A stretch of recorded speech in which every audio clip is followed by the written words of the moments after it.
3 महिने ते जवळपास 3 महिने होत आले. दररोज आरोप चालू आहे, दररोज नाव घ्यायला चालू आहे. माणसाला सहनशक्तीचा काहीतरी आहे ना, सहनशक्ती किती दिवस सहन करणार आहेत आपण. पण आपण दोषी असलो तर ठीक आहे ना, आपला काही रोल 1% सुद्धा रोल नाही आहे, तरी आपल्यावर आरोप व्हायला म्हणून आज वाचा फोडली. पोलीस प्रशासनाने जे पत्र दिलं होतं ते पत्र व्हायरल केलं, मी आज तुम्हाला दिलं. काय नेमकं काय प्रकार आहे तो? तो प्रकार असा आहे की सर, आपण तपास कामी प्रशासनासोबत मी माझी गाडी आम्ही कंटिन्यू फिरत असल्यामुळे की आम्हाला वाटेला कुठं टोल नाका काय येतात ना, ते टोल नाका लागून म्हणून पोलीस प्रशासनाने पत्र दिलं होतं. तुम्ही काही रगी घेतल्या, त्या रगीत तुम्ही आरोपींना दिल्या असं तुमच्यावर आरोप देखील केले गेले होते. काय नेमकं सांगता येईल? रगी ज्या घेतल्या त्या मी घरी आणल्यात. वाजून सांगतो मी, ते आज तुम्ही आत्ता म्हणतो मी तुम्हाला लाईव्ह होतं की घरी चालतं, मला घरी रगी दाखवतो माझ्या घरी आणलेल्या. मी घेतलेल्या तुम्ही रगा दाखवल्यात, पोलिसांमध्ये दिलेल्या कुठं दाखवल्यात तुम्ही? विषय असा झाला आहे सर, मी बाजारात जरी भाजीपाला घ्यायला गेलो तरी मला मागवून बघा वाटायला लागायला की यार कोणी काय आपला व्हिडिओ काढायला आहे का. इतकी दयनीय अवस्था झाली सध्या. विषय सर, 9 तारखेला जी घटना झाली त्यावेळेस माझा जवळ रस्ता रोको चालू होता.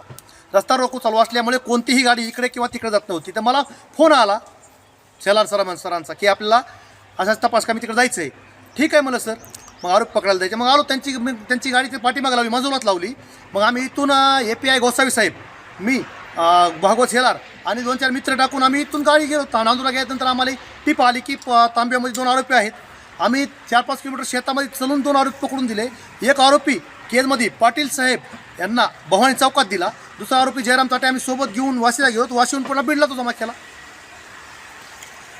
अनेक वेळा सहकार्य केलं, काय वाटतंय? हे बघा, ह्याने आरोप केले, या आरोपामध्ये 1% तथ्य नाही. आणि पोलीस प्रशासनाला आपण सहकार्य केलं म्हणजे आपण माणुसकीच्या भावनेतून सहकार्य केलेलं आहे. की त्यांनी मला सांगितलं की तुम्हाला या गोष्टी सहकार्य करावं लागतंय, आमच्यासोबत यावं लागतंय. आपण प्रामाणिकपणे प्रयत्न केला आणि आरोप मदत केली. ह्यात आणि मदत करणं जर गुन्हा असेल तर त्याला आपण उत्तर देऊ शकत नाही समोरच्याला. बीड शहर पोलीस ठाण्यामध्ये तुमचं आणि संतोष देशमुख यांचं काहीतरी बोलणं झालं असं देखील त्या ठिकाणी प्रसारमाध्यमावर आलं होतं. नेमका तो प्रकार काय होता, तुम्ही प्रथमदर्शी काय सांगता येईल? सर, सकाळी मला 9 वाजता CID सरांचा फोन आला की तुम्हाला चौकशीसाठी यायचं आहे. ठीक आहे म्हणलं सर. 1 तासानंतर मी अर्ध्या तासानंतर त्यांना आंघोळ करून फोन केला. मी सरांना म्हणलं सर मला 1 तास मी आंघोळ केलेलं नाही.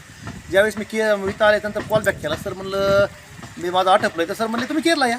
केला गेल्यानंतर सर म्हणले आम्ही आता बीडला निघालो, चला बीडला जाऊन बीडमध्ये चौकशी करू. ठीक आहे. मग बीडमध्ये आमचे 2-3 तास गेले असतील. त्यांची सरने चौकशी इकडचे तिकडे सगळे प्रश्न विचारले, उत्तर दिले. मी बाथरूमला गेल्यानंतर मध्ये जाताना मला धनंजय देशमुख दिसले. त्यांना बोललो. मग ते मला म्हणले कशाला इकडं आला. मी सर मला CIDने सर आणलं आहे सोबत. तर दाब टाकण्याचा प्रश्नच काय सर. पण त्या पोलीस प्रशासनासमोर दाब टाकलं, मला जर पालतं काढून तुडीला असतं त्यांनी इतकं मारलं असतं तिथं तुम्हाला मीडियाला सुद्धा एंट्री नव्हती. मला कसं सोडतील तिथं? मी का त्यांचा जावाई का शासनाचा की मला मोकाट जाण बाहेर ये असं म्हणतील? हो सर, CID सोबत मी गेल्यानंतर अण्णाला भेटायला कसा जाऊ शकतो? ते बुद्धीची कीव येते मला. मी जर वैयक्तिक भेटायला गेलो असतो तर 100% मी अण्णाकडे गेलो असतो. पण मला CID चौकशीसाठी नेल्यानंतर मला अण्णा जाता कसं येईल आणि हे मला कसं जाऊ देतील? आता प्रशासनाकडे तुमची काय मागणी आहे सर? प्रशासनाकडे एकच मागणी आहे, मी जर दोषी असेल तर 100% त्यांनी मला कॉल करावा, मी स्वतःहून अटक होईल. पण जाणीवपूर्वक जर मला त्रास होत असेल तर मी उद्या कोर्टात सगळ्यांना खिचू शकतो. ओके, आपलं नाव? बालाजी तांदळे.